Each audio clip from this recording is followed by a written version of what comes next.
Hey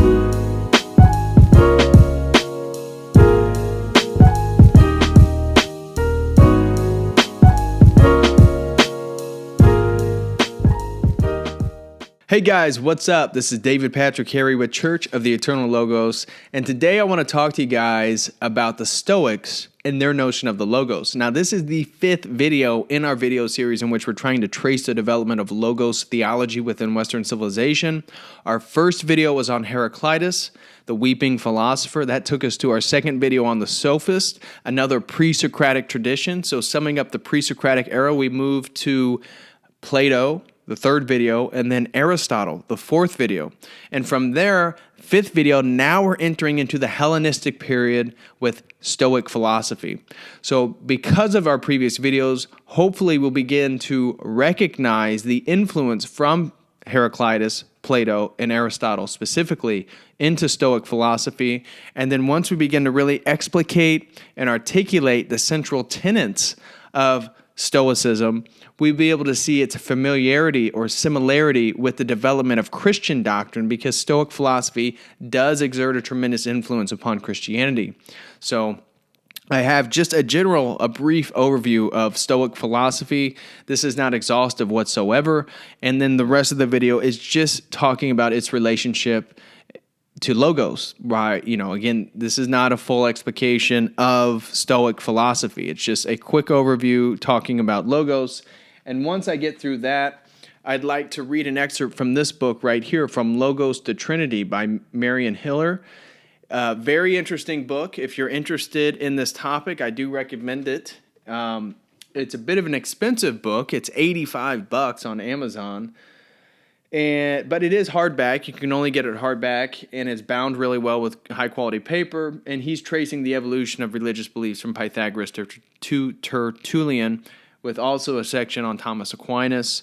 So if that's something you're interested, I do recommend it, but it is a bit pricey for a book. Now, with that being said, let's get into it. So, Stoicism and Stoic philosophy. It was actually founded by Zeno of Citium in 333 BC, somewhere around that period, but from my readings, that's mostly the time where they place it, 333 BC. And it's arguably considered the most important philosophical tradition or philosophy within the Hellenistic period.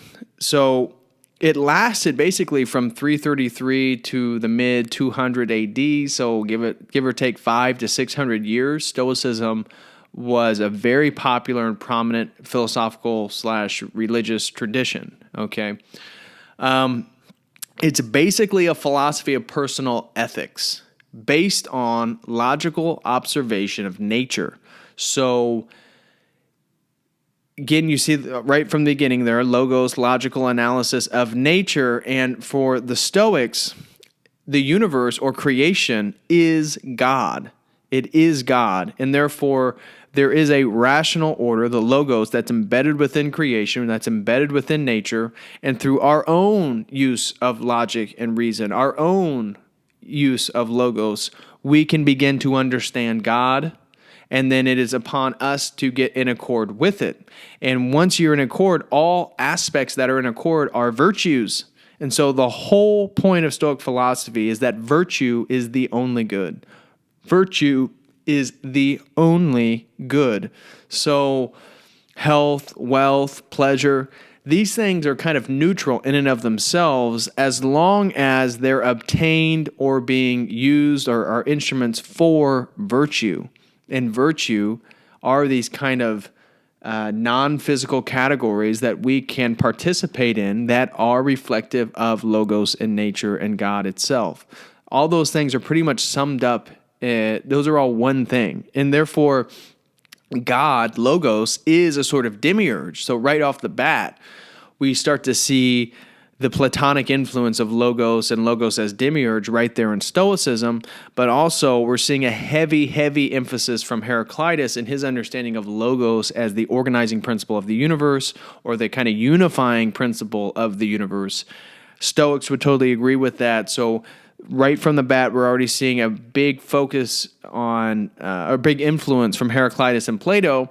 But then because of the naturalism, the naturalistic philosophy, the naturalistic theology, we're also seeing kind of the influence of Aristotle as opposed to the deductive model from forms, because Stoics actually reject Platonic theory of forms, where Plato has the deductive process of from the forms, then he'll start to talk about the more immediate realms of reality, whereas Aristotle's interested in right here, right now, and then from there he'll kind of extrapolate into larger theories.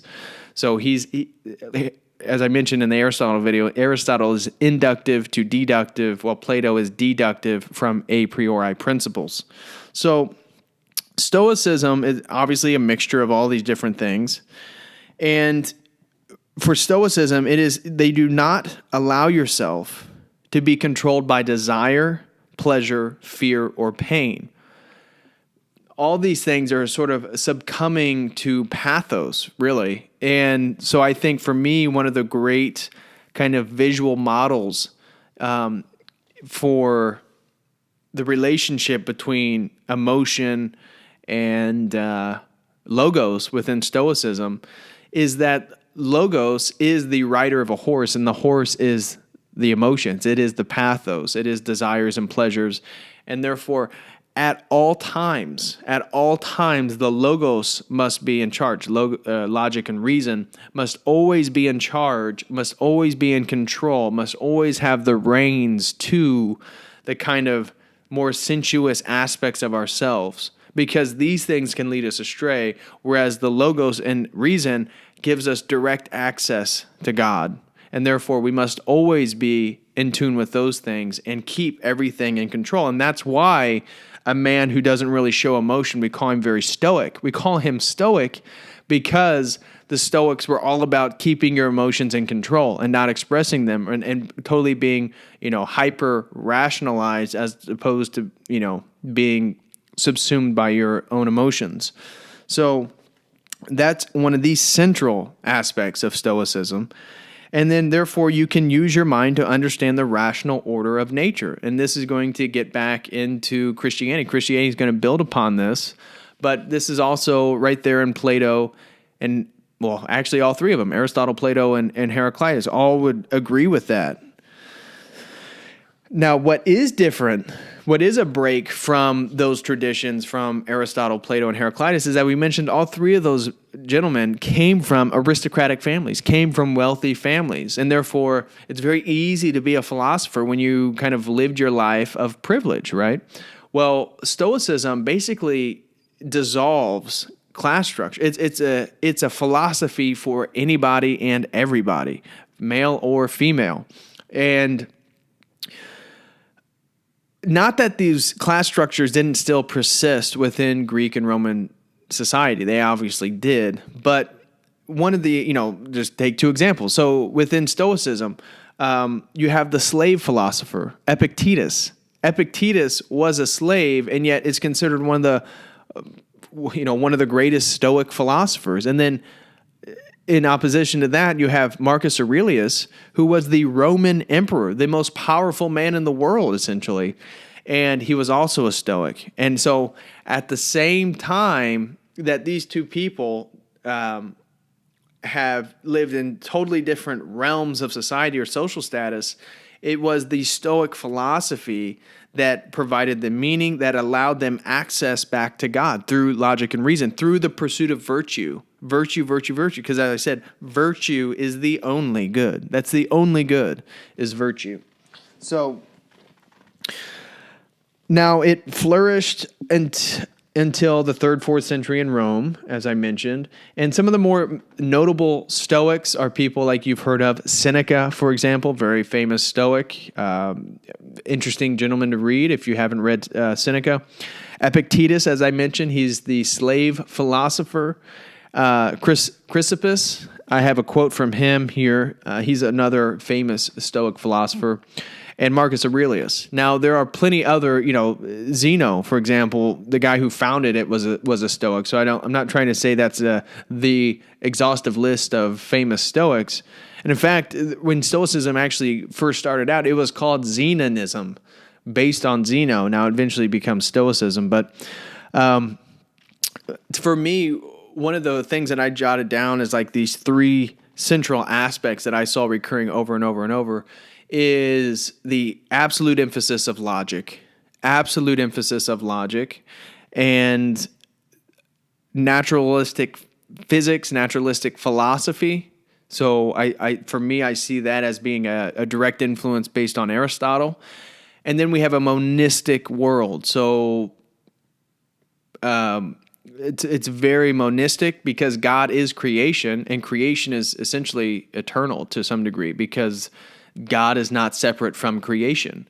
Now, I obviously think this is a logical fallacy, and that's why the Trinitarian conception of deity within Orthodox Christianity absolutely dissolves these binaries, these dialectics, because once you have God as nature, now it exists as a dialectic that's for me, I think most people would agree, it's hard to logically perceive that because it's still within created categories. But therefore, God isn't some omniscient, omnipotent, all-knowing entity. It can't be because it's within creation itself. But therefore, God is logos and order and all these different things. And all these are pretty much synonymous. When you talk about the universe, you talk about God, or you talk about the logos, for the Stoic, these are all the same thing. So, clear and unbiased thinking is recognizing universal reason by means of self-control and fortitude to overcome emotions. So that's what I think is so interesting. In the future, I want to do a video on Marcus Aurelius and his book of Meditations, because for him being a Stoic, he essentially has access to anything in the world. He's the Roman emperor, and yet he is always in self-control, right? I'm sure he had fun once in a while, but he's not the Julius Caesar. He's not somebody who is totally, succumbing to sexual desires or overconsumption of food or this or that. He's always trying to find virtue. He's always trying to find balance. And that's why, for me, Marcus Aurelius is the closest thing to Plato's philosopher king ever, really, in history. For me, that's the closest. Now, I consider Plato's Republic to be pretty fascistic, if you will. I mean, everything's about the state and essentially this privileged oligarchy running everything because they know better.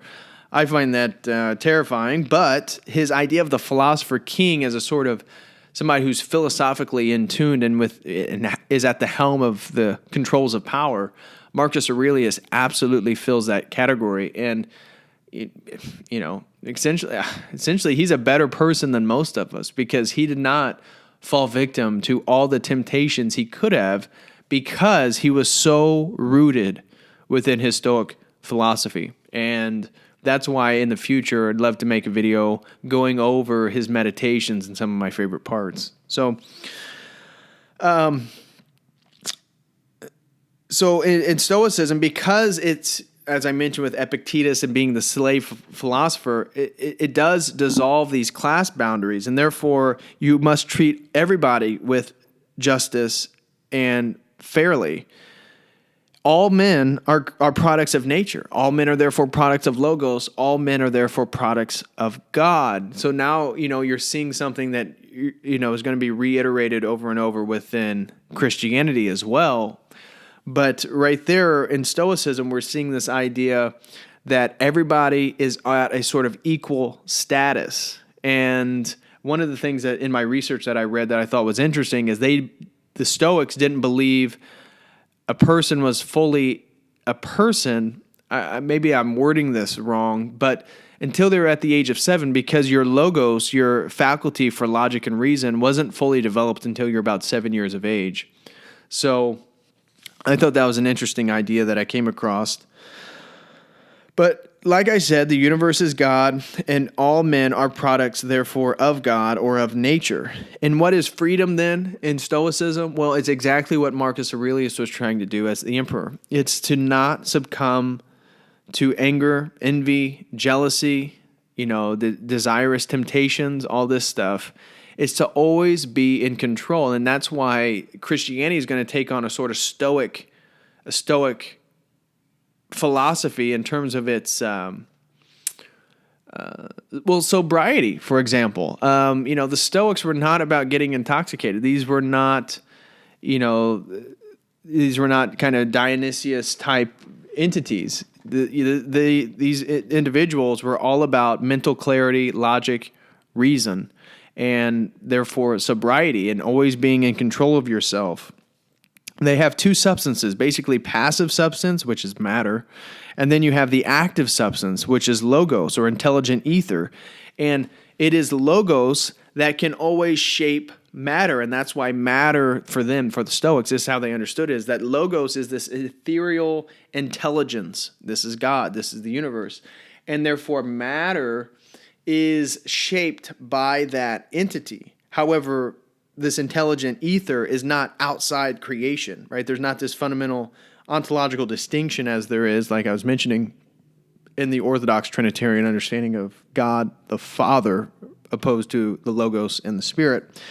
But even within Stoicism, they refer to this active substance that I'm calling the Logos. Sometimes they refer to it as Numa, which is Greek for spirit. Now, definitely not the Holy Spirit. They're not even expressing it in that understanding, but they do refer to it as spirit. So here is a quote from Crispus that I wanted to read, and you'll notice, or at least try to identify what sounds familiar and what here is being influenced by maybe Heraclitus and Plato. So Crispus says, the universe itself is God and the universal outpouring of the soul. It is this same world-guiding principle operating in mind and reason, together with the coming of nature of all things and the totality that embraces all existence. Then the foreordained might and necessity of the future. Then fire and the principle of ether. Then these elements whose natural state is one of flux, transition such as water, earth, air, then the sun, then the moon, then the stars, and universal existence in which all things are contained.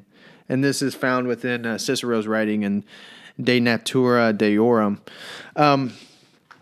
So right there, we see Crispus refer to essentially the Logos as this universal organizing principle, Heraclitus. Then he refers to the fire and the principle of ether. Fire and the principle of ether. Well, what did we just say was the intelligent ether? Logos. Now, what did Heraclitus understand as the crucible element of the universe? Fire. Well, the Stoics picked that up. They actually developed this idea, this kind of synonymous relationship between logos and fire.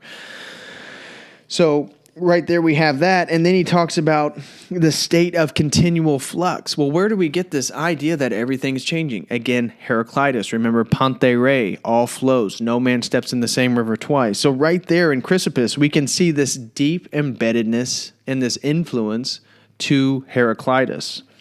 Now, for the Stoics, all animals and people are emanations of the primordial fire, the Logos.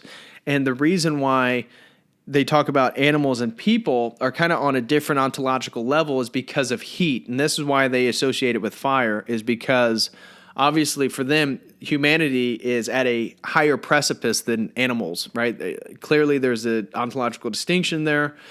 But what unites them is the warmth of a body, of something living, that there's something warm there. And therefore, that's why they kind of adopted the Heraclitian idea. I'm not sure how you would say that.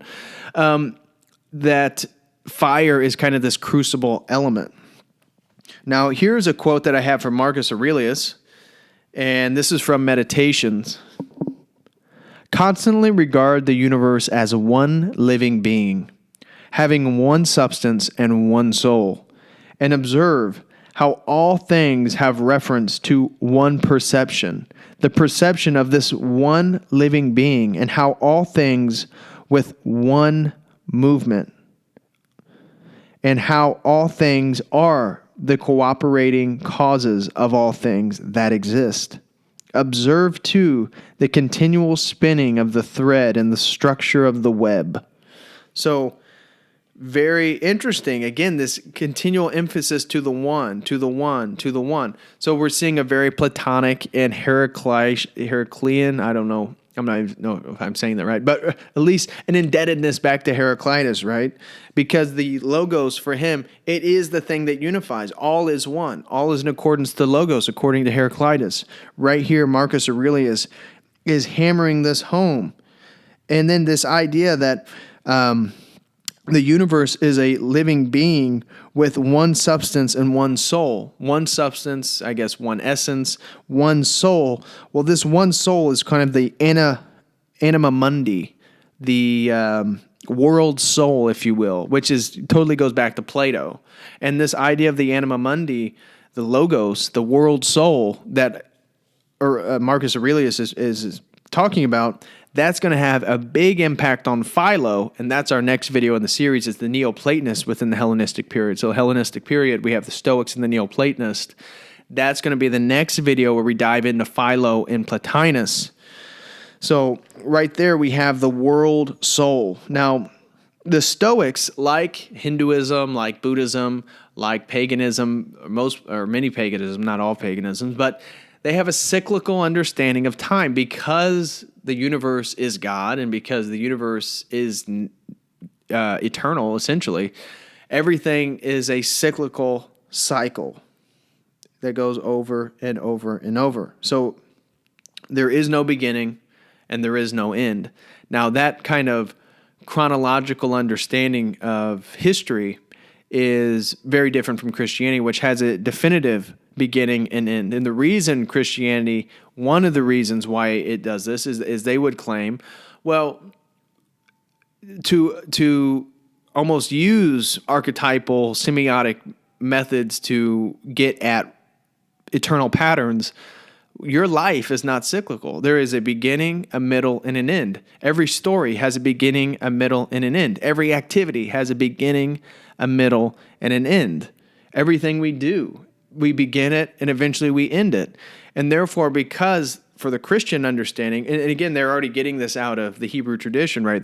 Genesis is already written, and so the Hebrews already have a sort of a more, I don't want to say linear, that's not exactly the right word, but a progressive history of, time of history. So there's a beginning, a middle, and an end, essentially. So Stoics don't believe that. Everything is cyclical, everything is a cycle. Now, the Stoics, to live according to the logos, reason and virtue and logic, is to live in harmony with the divine order of the universe. Again, I've been saying the same thing over and over and over. Therefore, proper worship is the continual striving to follow and imitate God, the Logos, as the ultimate moral being and to obey God's laws. So I thought that was beautiful because now think about then the Logos incarnating in the person of Jesus of Nazareth. If you read that, I mean, with the understanding that, like, let's pretend, of course, this is written, actually, I'm not sure when the idea that I'm talking about was first developed, but most likely before Christ was born. So assuming, let's pretend that he was already born and the Christian tradition had already started, to reread that seems almost exactly Christian, to say that to live in according to with the Logos, reason, virtue, logic, is to live in harmony with the divine order of the universe. Okay, yeah, okay, that's what Christ, he's the incarnation of that. Okay, let's go. Therefore, proper worship is the continual striving to follow and imitate God, the Logos. Well, that's exactly what we do in the Christian tradition, because we can't know the Father. We can only know and imitate Christ as the ultimate moral being. Well, who is the ultimate moral being? Only Christ is the incarnation of God, therefore sinless, all these things, and to obey God's laws. And then so I wrote down like laws of logic, laws of mathematics, all that type of stuff. So a lot of overlap there, as we can see. Now, there's two aspects of Stoicism that still are prominent within Christianity that I wanted to highlight. Of course, there's a lot of aspects of Stoicism that are still prominent in Christianity, but one of them is dispassion. This kind of stoic, not being consumed by your emotions, to not be disturbed by your passions, is a central aspect of Orthodox Christianity. Whereas in Catholicism, having sex only for procreation and in marriage is taught by Catholicism, and that idea is Stoic, this idea of using sex for sexual reproductive purposes. So last thing I want to say is I have a quote by an Anglican priest named Maxwell Staniforth, and he says this in regards to Logos and Stoicism. Logos had long been one of the leading terms of Stoicism, chosen originally for the purpose of explaining how deity came into relation with the universe. So that is that. Now I just want to get to Marion Hiller and what he wrote as the 7 central aspects of the Logos. So number 1, he's saying the Stoic concept of the Logos can be summarized as follows. Number 1, Logos is the power or principle that shapes and creates all things from itself in the final analysis. Logos is immanent in the existing world. Okay, well, we see, the incarnation of God is also another way for Christianity to say God is immanent, or Pentecost and the Holy Spirit being here. Number 2, according to Stoic metaphysics, to exist, something must have a body. Also, if mind were incorporeal, then it would not be capable of any activity. So again, you see this kind of bodily materialistic aspect of creation because God is creation, and therefore nothing can exist that isn't material in some way. Number 3, Logos, the power or principle that unifies and gives coherence to the world, was metaphysically associated with the artistic, self-moving, and generative fire by Zeno and Clynthes, and from Crispus with fire and air, Numa. This was done through an analogy with the living creatures, which required, in accordance with the physiological theories of the epoch, heat and breath, that is, hot breath as a vivifying agent. Thus, Numa became the vehicle of Logos. So Numa, thus spirit, became the vehicle of Logos. Very interesting, right? We can kind of see Christian notions easily develop from these ideas. Number 4. It is the soul of the world, the anima mundi, the soul of the world, mind of nature, God. Nature is an artistic or creative fire, and thus God is the seminal Logos of the universe. Number 5, the Numa, though corporeal, is not matter itself. Numa, unlike other elements, pervades the universe and establishes in the individual parts of it. It gives coherence and holds together other elements, unites the center of the universe with its circumference, and prevents the universe from collapsing under the heavy pull of its heavy constituents. Numa does not have weight, but Numa is not incorporeal. Number 6, this principle is manifested as natural law, necessity, and destiny. It functions as the macrocosmic and microcosmic levels as God, providence, craftsman, and the right reason at the moral level. So, number 7, it operates in plants, animals, and man, manifested respectively as a particular nature, a physis, like physical, soul, or logos. The human soul is thus an offshoot of the divine Logos. If breath and heat are necessary according to physiological doctrines of the epoch, then the human soul is, according to Zeno, a hot breath.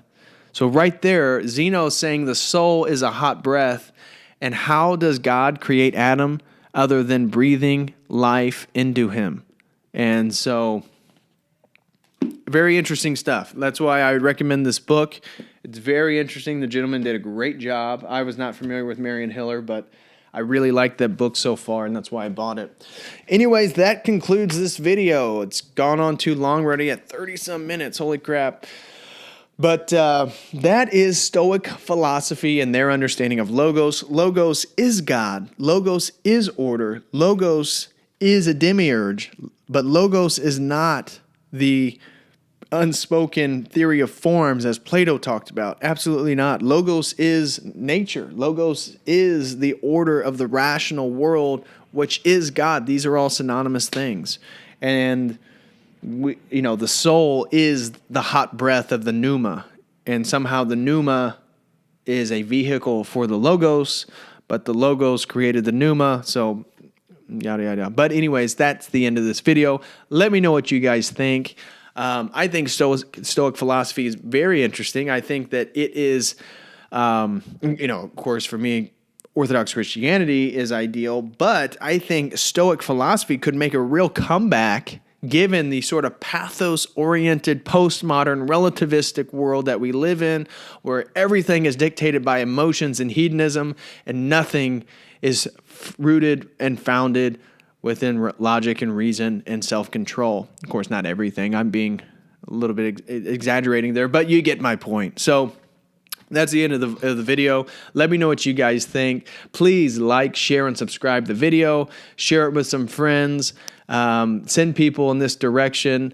And again, always appreciate your guys' support. I really, really do. And until next time, as always, God bless.